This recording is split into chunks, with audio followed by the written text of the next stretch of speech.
खुश खबर, CAA देशभर लागू झाला. उगाचच काही जण नाराज झालेत. उगाचच हा शब्द मी वापरतोय. त्यांची कारणं खूप धोरणात्मक कारणं आहेत नाराज होण्याची. चला त्याबद्दल थोडंसं विवेचन. What is CAA? CAA कायदा काय आहे? Citizenship amendment act. भारत हा युनोचा सदस्य आहे. संयुक्त राष्ट्रसंघ याची एक नियमावली आहे. त्या नियमावली अनुसार एखाद्या देशामध्ये जर काही खूप मोठी क्रायसिस झाली, खूप मोठा उठाव झाला, तर तिथे घाबरलेल्या नागरिकांना काही राष्ट्रांनी आश्रय द्यायचा असा एक नियम आहे.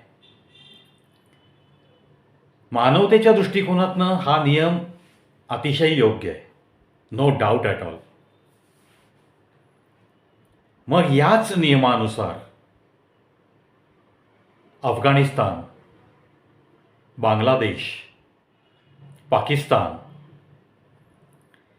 या ठिकाणी जे आपले हिंदू लोक होते, नैसर्गिकरित्या त्या देशांमध्ये ते अल्पसंख्याक होते आणि तिथल्या लोकांना नकोसे होते. मग त्यामध्ये कितीतरी श्रीमंत लोक होती ज्यांनी त्या देशाचे नागरिक म्हणून हिंदू असले तरी त्या देशाची संस्कृती, जडणघडण त्यांनी अंगीकारली होती. तिथे ते स्थायिक झाले होते. जमीन, जुमला, गाडी, बंगला सगळं काही होतं त्यांच्याकडं. अशा लोकांना त्यांच्या घरातल्या स्त्रियांवर बलात्कार करून, बलात्काराची भीती दाखवून, प्रसंगी आम्ही तुम्हाला मारून टाकू, जीवानिशी मारायची धमकी देऊन, त्यांची सगळी लूट करून त्यांच्यावर सतत अन्याय हा सुरूच होता. स्वाभाविक आहे, असा घाणेरड्या वातावरणात कोणता माणूस राहू शकेल? ते स्वाभाविकरित्या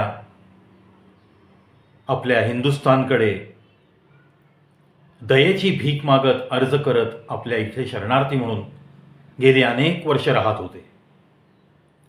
citizenship amendment act speaks about that right only. त्यांच्या या हक्काविषयीच हा कायदा नव्हता. आज असे लाखो लोक जे हिंदूंमध्ये आहेत, शीख धर्मात आहेत, पारशी आहेत, ख्रिश्चन आहेत, बौद्ध आहेत, असे या 3 देशातून स्वतःचा जीव वाचवून आहेत ते प्रॉपर्टी तिथे टाकून निघून येऊन शरणार्थी म्हणून राहत आहेत. ज्यांची मालमत्ता खूप होती ते सुद्धा एखाद्या गरिबाप्रमाणे या रेस्क्यू सेंटर्समध्ये जीवन व्यतीत करत होते. अशा लोकांना त्यांचा हक्क, त्यांचा अधिकार देण्यासाठी सरकार बांधील असतं. कारण जिथे अन्याय होतो तिथे त्यांना आपण मृत्यूच्या जबड्यात पाठवू शकत नसतो. पाठवणं हे मानवतेच्या दृष्टिकोनातनं चुकीचं असतं. त्याचप्रमाणे संयुक्त राष्ट्रसंघाच्या नियमानुसार काही ठराविक रोहिंग्यांना, म्यानमारमधील मुस्लिम लोकांना शरणार्थी म्हणून आपल्या भारत देशाने घेतलेलं होतं. तथापि जी संख्या ठरली होती त्याच्यापेक्षा शेकडो पटींनी जास्त रोहिंग्या आपल्या भारत देशात येऊन स्थायिक झाले. मित्रांनो, नजीकच्या काळात हाच जो वाढलेला डोंगर होता ज्यांना आधार कार्ड दिलं गेलं, पॅन कार्ड दिलं गेलं, वोटर्स कार्ड दिलं गेलं, रेशन कार्ड दिलं गेलं, एक भलं मोठं रॅकेट सुरू झालं. म्यानमारच्या बायकांचे विवाह हिंदुस्थानातील कुठल्या तरी राज्यातल्या एका मुस्लिम युवकाशी करून द्यायचे आणि त्या बाईला विकल्याचे पैसे घ्यायचे, अशी रॅकेट्स चालू झाली. आणि ती रॅकेट चालू होती वर्षानुवर्ष. जवळचा देश चीन असून सुद्धा हे रोहिंग्या एवढ्या लांबचा पल्ला गाठून आपल्या भारत देशात आले. का आले? कारण त्यांना स्थायिक करण्याची गॅरंटी देणारी काही अपप्रवृत्तीची माणसं, ज्यांना व्होट बँक तयार करायची होती, त्यांच्या पक्षाची, असं हे रॅकेट राजकारण्यांपर्यंत जाऊन पोचतंय. आज CAA लागू झाल्यावर काय होणार आहे?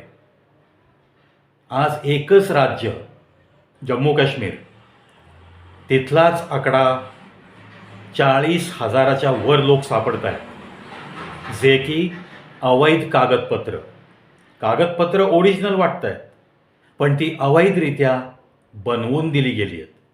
ते रॅकेट सापडले आणि आता त्या लोकांना इथून जावं लागणार आहे. का जावं लागणार आहे? तर CAA लागू केलाय म्हणून जावं लागणार आहे. हा लागू झाला नसता तर एक राज्य 40,000, अशी राजस्थान आहे, आसाम आहे, मणिपूर आहे, उत्तर प्रदेश आहे, केरळ आहे, मध्य प्रदेश आहे, तेलंगणा आहे, हैदराबाद आहे. मित्रांनो, यू कांट इमॅजिन, कलकत्ता शहर आहे. ही संख्या अफाट आहे. ही व्होट बँक अफाट जमवून ठेवलेली होती आणि लोकल लोकांना इन्सिस्ट केलं होतं की यांना आश्रय द्या, एखाद्या झोपडीसाठी जागा द्या. आल्या आल्या त्यांची Aadhaar, PAN, voters card, ration card, even domicile certificate, हे सुद्धा बनवून दिलं गेलं आणि प्रत्येकाला त्याच्याकडं काय कसब आहे हे विचारून त्याला त्या उद्योगधंद्याला पण लावलं गेलं. म्हणजे आपल्या देशाला पोखरण्याचं काम नक्कीच सुरू होतं आणि तुमचा आमचा टॅक्स या अशा अवैध लोकांना सांभाळण्यासाठी वापरला जात होता. मग आज CAA लागू झाला. कोणाच्या हिताचा आहे? कोणत्याही धर्माचा असे नका, या भारत देशात राहणाऱ्या प्रत्येक नागरिकाच्या हिताचा हा कायदा आहे. या कायद्यामुळं इथं स्थायिक असलेला कोणत्याही धर्माचा व्यक्ती देशाच्या बाहेर काढला जाणार नाहीये. हा सिटिझनशिप देण्याचा ॲक्ट आहे, सिटिझनशिप देण्याचा कायदा आहे. कोणाला द्यायची सिटिझनशिप? जे आपल्या हिंदुस्थानकडं शरण आलेले आहेत, ज्यांच्यावर इतर देशामध्ये अनन्वित अत्याचार होत होते आणि त्यांना नागरिकत्व बहाल करण्याचा जो काही आदेश होता तो प्रलंबित होता. हा कायदा लागू नसल्यामुळे त्यांना नागरिकत्व देता येत नव्हतं. आता जाहीररित्या विथ लीगल डॉक्युमेंट्स आपल्या हिंदू, बौद्ध, शीख, ख्रिश्चन, पारशी असे इतर धर्मीय जे लोक आपल्याकडे आज नागरिकत्वाची वाट बघत, डोळ्यात तेल घालून या आदेशाची वाट बघतायत, आज त्यांना हा भारत देश आपल्यामध्ये सामावून घेत आहे. आपले भारतीय आहेत ते. चला याचा आनंद मानूयात.